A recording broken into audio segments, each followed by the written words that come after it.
আসসালামু আলাইকুম রহমতুল্লাহি ওয়া বারাকাতুহু। সম্মানিত ভাই ও বোনেরা, হরফ পরিচিতির আরো একটি পর্বে আপনাকে স্বাগতম।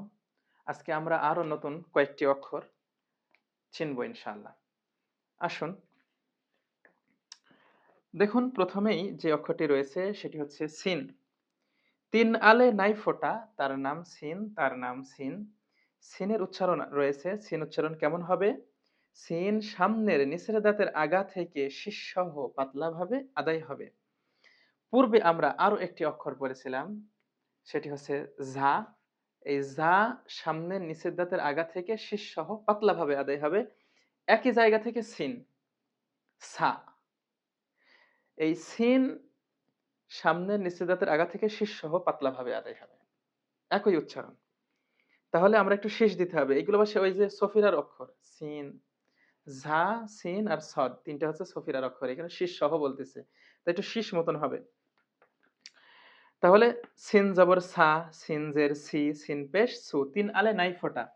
তিনটি আল, তিন আলের উপরে কোনো ফোঁটা নাই, সেটা হচ্ছে সিন। সিন দুই জবর সান, সিন দুই জের সিন, সিন দুই পেশ সোন, সান সিন সোন, শেষ হবে।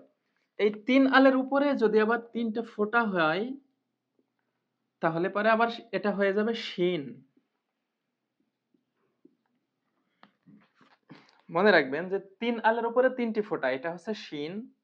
কিন্তু এক আলের উপরে তিনটি ফোঁটা, এটা হচ্ছে সা। পূর্বে আমরা পড়েছি,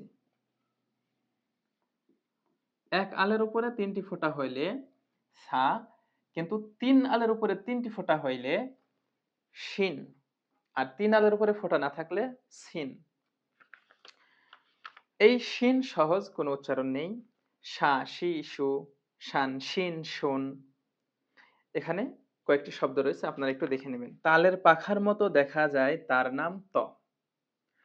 ত এর আবার উচ্চারণ আছে, ত জিহ্বার আগা থেকে মোটাভাবে আদায় হবে। ত এভাবে যখন বলবো আমরা ত, তো জিহ্বাটা আহ, আমাদের ঠোঁটগুলো একসাথে হয়ে আহ, ছেড়ে যাবে। ত, না, আমার ঠোঁটগুলো একসাথে হয়ে এই অক্ষরটি উচ্চারণ হবে ত। ত, তি, তু, তন, তিন, তুন।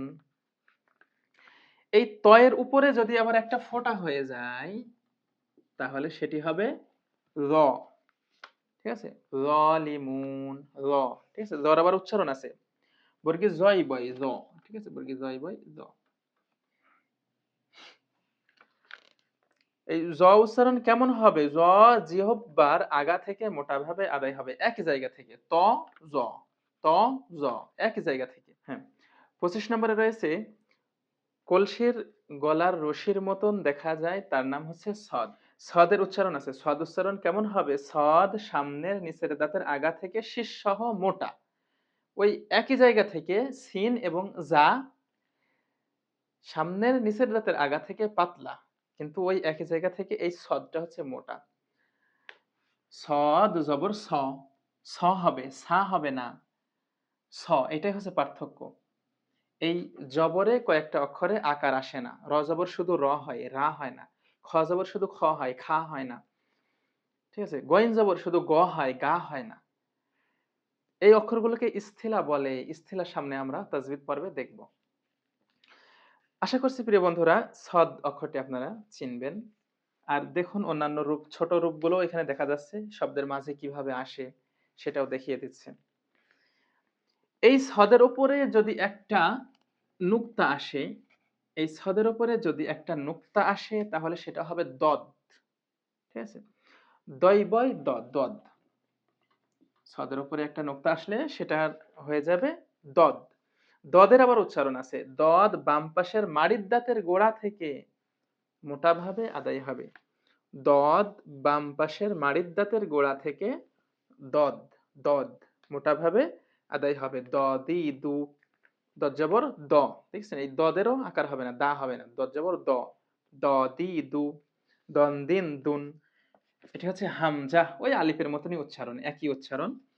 এটা দেখতে অনেকটা দুইয়ের মতো, উল্টা দুইয়ের মতন, সরি, উল্টা দুইয়ের মতন দেখতে, কিন্তু উচ্চারণ এটা তো হামজা, আবার আলিফও একই উচ্চারণ। হলকের শুরু হতে শক্ত, হামজা জবর আ, ই, উ, ওই রকম একদম একই। এইটা এই হামজাটা অনেক অক্ষরের উপরে চড়ে, চড়ে আসে। যেমন ইয়ার উপরে চড়ে আসবে, কখনো এই ওয়ার উপরে, মাথার উপরে এভাবে চড়ে থাকবে।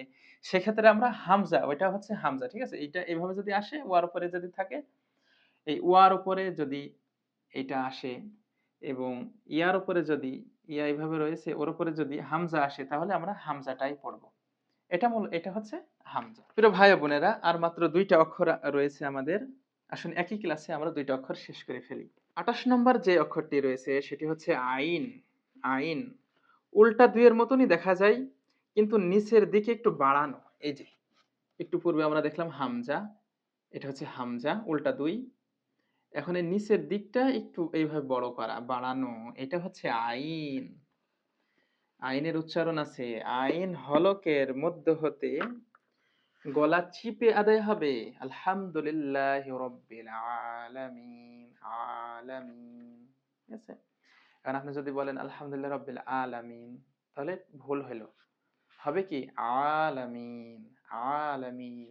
আইন আইন আইন হলকের মধ্য হতে গলা চিপে আদায় হবে। এই আইনের উপরে যদি একটা ফোঁটা আসে, যদি একটা নুক্তা আসে, নুক্তা যদি একটা আসে আইনের উপর, তাহলে সেটা হয়ে যায় গইন। সেটা হবে কি গইন। গইনের কোনো উচ্চারণ নাই, গইন সহজ। গইন জবর গ, গইন জের গি, গইন পেশ গু, গ গি গু, গন গিন গুন। আলহামদুলিল্লাহ, সমস্ত প্রশংসা আল্লাহর জন্য, যিনি আমাদেরকে অক্ষর পরিস্থিতির পর্বগুলো শেষ করে তৌফিক দান করলেন। সম্মানিত ভাই বোনেরা, সামনে আমরা অক্ষরের বিভিন্ন রূপ, রূপান্তর এবং বিপজ্জনক অক্ষর নিয়ে বিস্তারিত আলোচনা করব সামনে কয়েকটি ক্লাসে। আপনারা দেখতে পাবেন। ধারাবাহিক এই ক্লাসগুলো আপনারা করতে থাকুন, ইনশাআল্লাহ পবিত্র কোরআন আমরা শিখবই, এরকম একটা মন মানসিকতা আমরা তৈরি করি। প্রতিটি পর্ব ছোট করার জন্য আমি অনেক শব্দ এখানে বলি নাই, অনেক কিছুই আমি স্কিপ করেছি বন্ধুরা, যাতে ক্লাসগুলো ছোট হয়। প্রিয় ভাই ও বোনেরা, দেখা হবে পরবর্তী ক্লাসে। সকলে ভালো থাকবেন, সুস্থ থাকবেন। মা আসসালাম।